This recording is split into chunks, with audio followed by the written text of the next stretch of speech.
दोस्तों हम इससे पहले टेंस की बात कर रहे थे और हमने इससे पहले टेंस किए हैं जिसके अंदर हमने पास्ट, प्रेजेंट और फ्यूचर तीनों पार्ट उसके कंप्लीट किए हैं।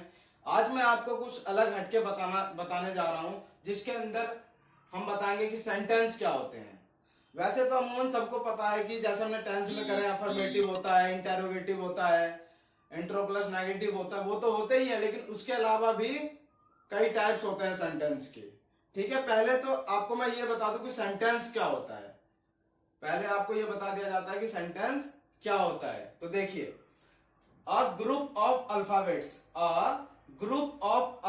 Alphabets which keeps a complete sense is called sentence.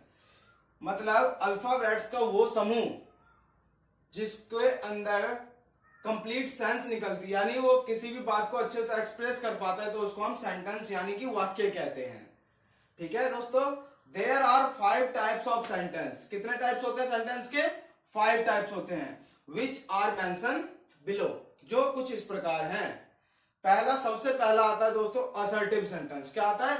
Assertive sentence. इसके अंदर दोनों तरीके की बात होती है, एक तो सिंपल वाला जिसको हम कहते हैं, और एक होता है नेगेटिव सेंटेंस। नेगेटिव भी इसी का एक पार्ट है, किसका? असर्टिव सेंटेंस का। तो आइए इसको देख लेते हैं। Assertive sentence, a sentence which affirms, affirms का मतलब होता है मानना। क्या होता है?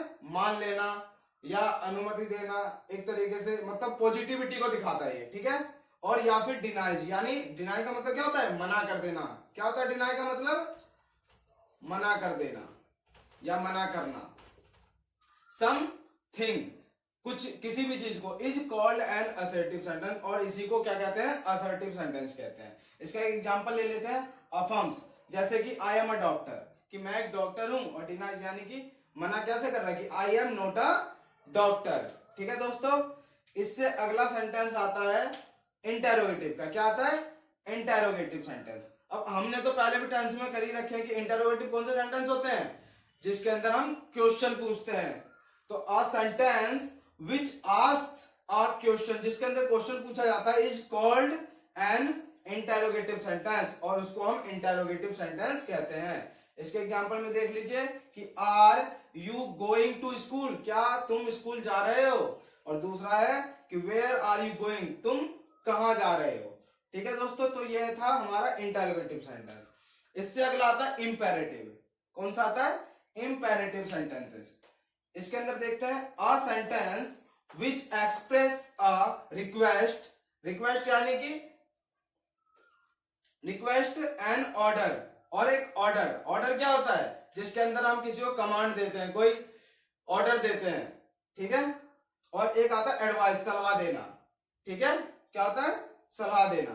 Is called N imperative sentence, और इसको हम इंपेरेटिव सेंटेंस कहते हैं। इसके एग्जांपल्स देख लेते हैं। रिस्पेक्ट योर एल्डर्स, कि तुम्हें अपने से बड़ों की रिस्पेक्ट करनी चाहिए, तो क्या ये एडवाइस है? Please lend me some money, मुझे कुछ पैसे उधार दे दो, तो इसमें क्या आएगा? ये क्या बोल रहा है? रिक्वेस्ट कर रहा है उससे। ठीक है, और क्लोज द डोर, और क्लोज द डोर क्या है? ये एक ऑर्डर है। ठीक है दोस्तों, अब हमारा जो अगला सेंटेंस है वो ऑप्टेटिव सेंटेंस का है। क्या है? ऑप्टेटिव। ऑप्टेटिव सेंटेंस कौन से होते हैं? अ sentence which express a wish, जिसमें इच्छा की बात होती है।